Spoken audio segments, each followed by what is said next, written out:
Di tengah-tengah kota kecil bernama Kertajaya, tersembunyi sebuah stasiun tua yang kini dibiarkan terlantar, Stasiun Cempaka. Dahulu, stasiun ini menjadi denyut nadi masyarakat setempat, menghubungkan mereka dengan kota-kota besar di sekitarnya. Stasiun ini dipenuhi keriuhan, suara peluit kereta, langkah kaki para penumpang, dan tawa bahagia keluarga yang bertemu setelah lama berpisah.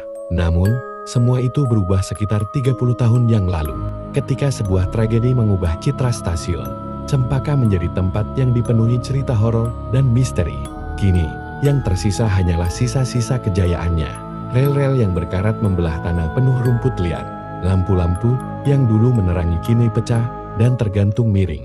Sementara, bangunan utamanya ditutupi lumut tebal. Penduduk setempat menjauhi tempat itu, terutama Perun 13. Bagian stasiun yang dianggap sebagai pusat kerangkaran. Pada masa kejayaan Stasiun Cempaka, ada seorang wanita muda bernama Ratih. Ia adalah penjaga tiket yang dikenal, ramah, dan selalu tersenyum pada siapapun yang datang ke loketnya. Ratih memiliki seorang tunangan, Dimas, seorang masinis muda yang bertugas mengemudikan kereta malam. Mereka adalah pasangan yang begitu serasi, dan Perun 13 menjadi tempat istimewa bagi mereka. Di sanalah mereka sering bertemu ketika Dimas menyelesaikan tugasnya, berbagi cerita dan impian mereka untuk membangun keluarga. Namun, pada suatu malam, sebuah janji yang kelihatannya sederhana mengubah segalanya. Dimas berjanji kepada Ratih bahwa ia akan tiba dengan kereta terakhir dan membawa Ratih pergi dari Kertajaya. Mereka akan memulai hidup baru di kota besar, jauh dari kehidupan monoton yang mereka jalani. Dengan penuh harapan, Ratih menunggu di Perun 13. Ia membawa sebuah koper kecil, berisi pakaian dan beberapa barang kesayangannya. Malam itu sunyi, udara terasa dingin, bahkan lebih dingin dari biasanya. Ratih menunggu dengan sabar, matanya terus menatap ke arah rel, berharap melihat cahaya kereta yang mendekat. Namun, kereta itu tak pernah datang. Waktu berlalu, dan perasaan cemas mulai merayap di benaknya. Ia mendengar suara-suara aneh di sekitar stasiun, suara langkah kaki, gesekan logam, dan bisikan-bisikan halus yang seolah berasal dari ke-8. Tetapi ia terus bertahan, yakin bahwa Dimas akan datang. Keesokan paginya, tubuh Ratih ditemukan di rel dekat Perun 13. Tubuhnya remuk, seolah tertabrak kereta.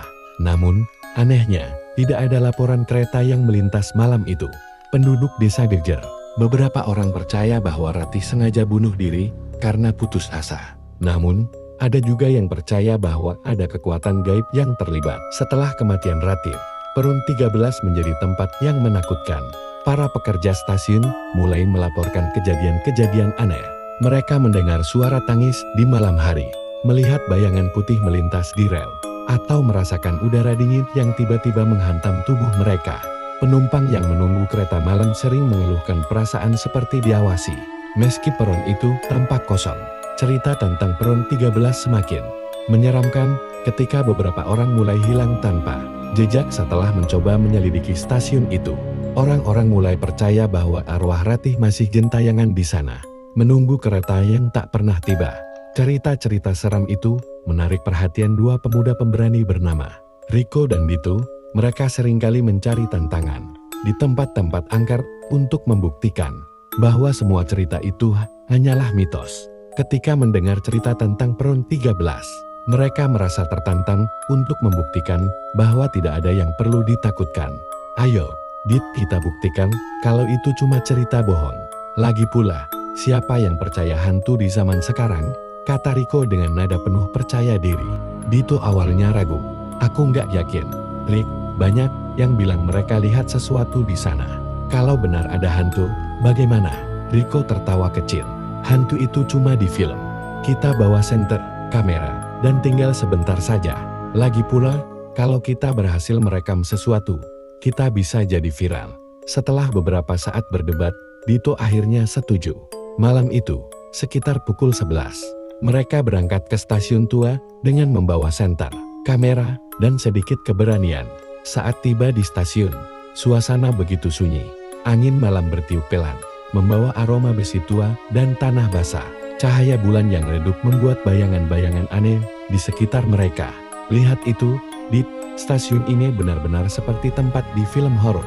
kata Riko sambil menunjuk bangunan utama yang penuh lumut dan kaca pecah. Dito mengangguk, tubuhnya gemetar. Mereka melangkah masuk ke dalam stasiun, menyusuri lorong-lorong gelap dengan senter sebagai satu-satunya penerangan. Suara langkah kaki mereka bergema di sepanjang koridor. Ketika mereka tiba di peron 13, suasana terasa berubah. Udara di sekitar mereka menjadi jauh lebih dingin. Bahkan napas mereka mulai terlihat di udara. Riko mencoba bercanda untuk menghilangkan ketegangan, tetapi Dito tetap diam. Dengar itu, bisik Dito. Suara langkah kaki terdengar, namun tidak berasal dari mereka. Langkah itu terdengar berat, seolah-olah ada seseorang yang berjalan mendekati mereka. Mereka memutar badan, tapi tidak ada siapapun di sana. Lalu, suara lain terdengar, suara seperti roda kereta yang bergesekan dengan rel. Mereka menoleh ke arah rel, tetapi tidak ada kereta yang melintas. "Rick, aku nggak suka ini. Kita pergi sekarang," kata Dito dengan nada panik. Namun Riko menolak. Ia menyalakan kameranya, mencoba merekam suasana sekitar. "Tunggu sebentar, Dit. Aku mau lihat apa yang sebenarnya terjadi." Saat itulah mereka melihatnya. Di ujung peron, berdiri sosok wanita bergaun putih, membelakangi mereka. Rambutnya panjang dan kusut, menutupi sebagian tubuhnya. "Siapa itu?" teriak Riko. Wanita itu perlahan berbalik. Wajahnya pucat, dengan mata hitam kosong dan senyum tipis yang menyeramkan. "Kalian mencariku?" Suaranya terdengar parau, seperti berasal dari dalam gua. Dito berteriak ketakutan dan mulai berlari. Tetapi Riko tetap berdiri, terpaku di tempat. Sosok wanita itu berjalan mendekat, dan suara deru kereta semakin keras. Dari kejauhan, mereka melihat cahaya terang mendekat, seperti kereta tua yang melaju kencang. Sebelum semuanya gelap, Riko mendengar bisikan lembut di telinganya, "Temani aku, keretaku akhirnya datang." Keesokan harinya, Dito ditemukan warga desa di pinggir jalan dekat stasiun. Ia tergeletak dalam kondisi setengah sadar, bergumam tentang kereta dan wanita bergaun putih. Namun, Riko tidak pernah ditemukan. Penduduk desa yang penasaran mencoba mencari Riko di stasiun, tetapi yang mereka temukan hanyalah sepasang sepatu yang tergeletak di peron 13. Sejak malam itu, banyak orang mengaku melihat dua sosok bayangan di peron 13, seorang wanita bergaun putih dan seorang pemuda yang berdiri di sampingnya, seolah-olah mereka sedang menunggu kereta yang tak pernah benar-benar datang. Setelah hilangnya Riko, cerita tentang stasiun Cempaka semakin kuat menyebar di Kertajaya. Penduduk desa menghindari stasiun tua itu, terutama peron 13 yang dianggap penuh misteri. Namun, beberapa bulan kemudian, seorang jurnalis bernama Irma datang ke desa untuk menyelidiki kisah yang sudah lama beredar di kalangan warga. Irma merasa bahwa ini adalah cerita yang harus ia ungkapkan. Pada suatu malam, Irma memutuskan untuk mengunjungi stasiun sendirian, membawa kamera dan catatan. Sesampainya di sana, udara dingin dan suasana yang sunyi segera membuatnya merasa tidak nyaman. Begitu ia tiba di peron 13, sesuatu yang tak terjelaskan mulai terasa. Di ujung peron, ia melihat dua sosok, seorang wanita bergaun putih dan seorang pemuda dengan pakaian masinis. Mereka berdua perlahan mendekat. Sang wanita, Rati, dengan wajah pucat dan mata kosong, berkata, "Mengapa kau datang ke sini?" Pemuda itu, Dimas, menjelaskan bahwa mereka terperangkap, menunggu kereta yang tak akan pernah datang. Irma terkejut dan ketakutan, mendengar suara kereta yang mendekat, tetapi hanya melihat cahaya tanpa bentuk. Ratis dan Dimas memberitahu Irma bahwa mereka harus memilih untuk menggantikan mereka menjadi penunggu yang terperangkap selamanya. Irma merasa terintimidasi, namun dengan segenap keberanian, ia berhasil melarikan diri dari stasiun. Namun, meski keluar hidup-hidup, ia merasa arwah-arwah itu terus menghantuinya, muncul dalam mimpi-mimpinya, dan tak bisa melarikan diri dari takdir yang mereka alami.